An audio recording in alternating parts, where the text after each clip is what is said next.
If you lied on your 4473, you'd be heading to prison. If you smoked cocaine and did it publicly, you'd be headed to prison. If you did them both at the same time, you'd really be heading to prison. But under the Biden crime family network, if you're in favor with the party in power, none of that matters. Guys, watch this video and join the fight. Hey guys, Aaron Dorr here.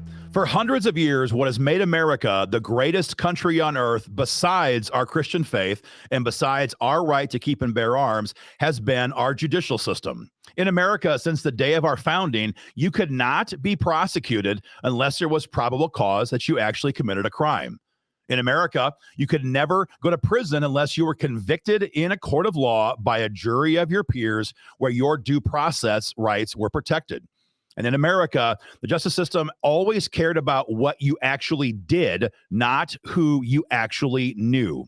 And those three things, those three principles is what has made America's justice system a beacon on the hill for oppressed people around the world who found themselves on the wrong side of their country's political leaders and then were put in prison because they were political opposition. It has never been that way in America. We have always had a system of reasonable checks and balances, and our legal system was wrapped around those three main tenets. But you and I are living now in a different America. We are now in a different time. And now the Biden crime family is running the show in America right now. And we are seeing the devolving in real time before our very eyes of what has always been a very respectable justice system that has ruled things here in courts of law. Now, for a long time, we've been talking to people about the weaponization of law enforcement, about the double standard that exists between those in favor with the government and those who are out of favor with the government. And there's been some people who have said, "Oh no, this is not a big deal. This is not as bad as you think it is. This is you're overinflating the concern," things of that nature. But I think everybody who thought that has had a gut check in the last couple of weeks, because what we have seen with Hunter Biden has put an end to anybody who can sit there and rationally say that there is no longer a double standard in America. Let's kind of back up here for a few minutes. You know, since Joe Biden got in the White House, the DOJ and all of their agencies, ATF, FBI, IRS, all of them have been declaring a war against Biden's political opponents.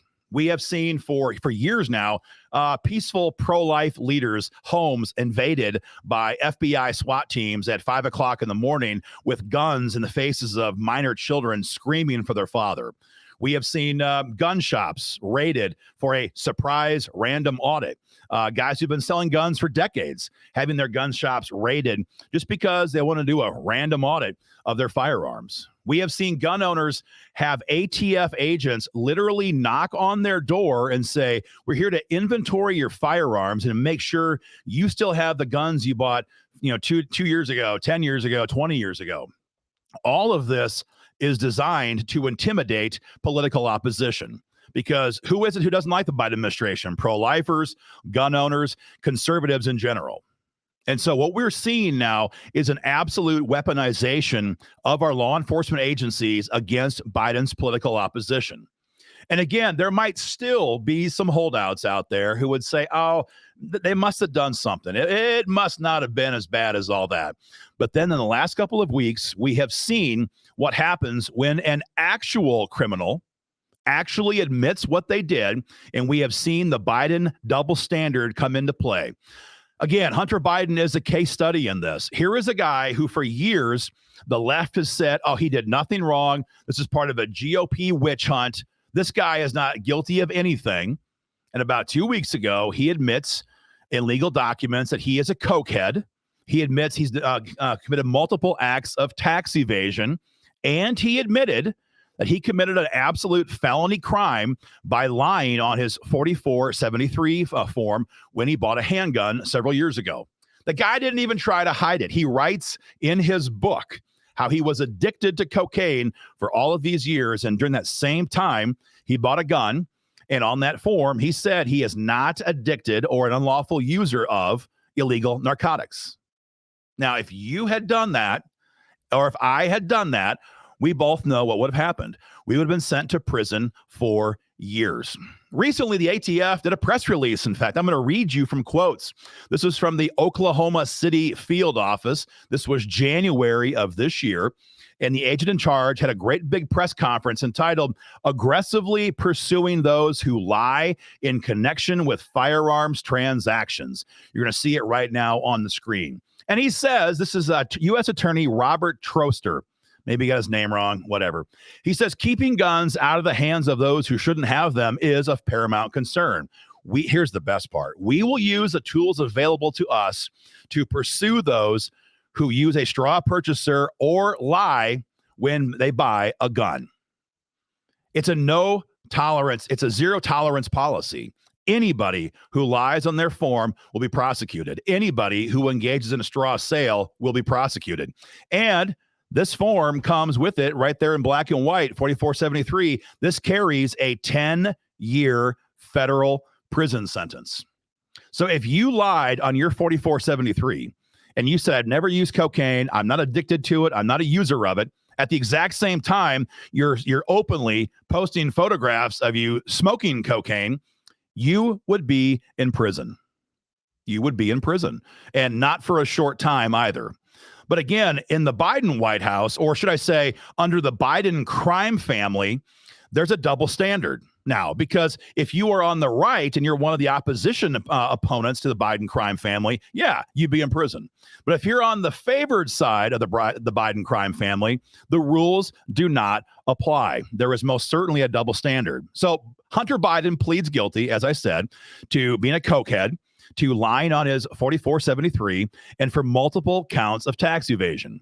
And how many days in prison do you think he's going to serve? I'll wait. I'll let you guess. Exactly. 0 days in prison. Hunter Biden has pled guilty, and he's going to enter what's called a pre-trial diversion program, where he'll probably pick up some trash in a ditch or do some kind of community service or pay a fine or something like that. And he's going to serve not a single day in prison for committing multiple felony crimes. So if there's anybody out there who still believes that we have an impartial justice system, we simply don't. We simply don't. We live under the era of the Biden crime family. And if you are on the political right sphere, you're an enemy to that order. If you're on the left side, you are a friend to that order, and you'll be protected. Now, what does this mean when it comes to gun rights? Why does this matter to gun owners who are trying to stop gun control across the country, in Congress or in state capitals? Well, the answer is very simple. If the Biden crime family is this blatant now, if they will invade pro-life leaders' homes at 5 a.m. and put machine guns in the faces of minor children, if they will raid gun owners' homes or gun shops trying to do a surprise audit of their firearms, if they'll come to your door as ATF agents and ask to come into your home and inspect your property, inspect your firearms now, how do you think they're going to operate down the road if America loses our right to keep and bear arms? We all know what's going to happen. We'll be facing an absolute tyrannical government with no means of defending ourselves. It is that simple. That's why I began the video by saying, after our Christian faith and our right to keep and bear arms, those are the two things that have made America the greatest country on earth, and everything else follows from that.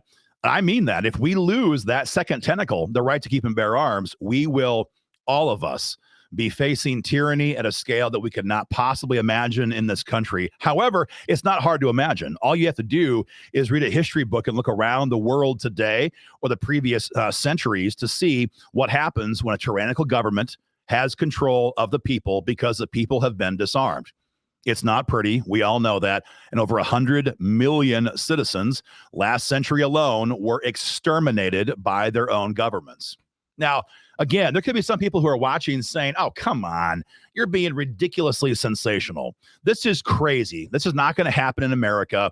Relax. Well, I'm sorry. I'm not sure what more it would take to convince somebody.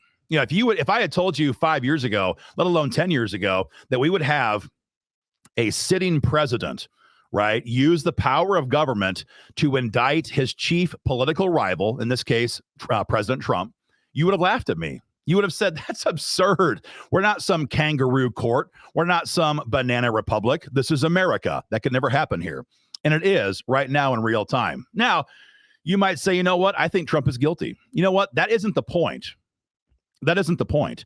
You might think Trump is guilty. You might think he's innocent or somewhere in between. The point here is the double standard and the weaponization of law enforcement. Because if we had an honest system, Hunter Biden would be headed to prison for years. And if we had an honest system, we could trust that President Trump would get an honest day in court, and maybe he's found guilty, maybe he's not. But that's not the point. The point is we have lost our independent judiciary. We now have a kangaroo court run by the Biden crime family, and anybody who opposes that order is on the wrong side of this justice system. That is the point. And again, in conclusion, if we ever lose our right to keep and bear arms, what we are seeing right now will pale in comparison to what awaits us. So remain engaged in this fight, guys. If you're not yet a member, become a member today. Hit the link below and join up, or donate if you are a member. We must stay involved in this fight. History is very clear. Unarmed people become serfs who are unable to defend against their own government when they turn on them. It happens throughout history. It can and will happen here if we lose our gun rights. We're going to fight to stop that, both in the state capitol and in Congress and the courts. Guys, we need your help, though. Join the fight, hit the links below, and share our video.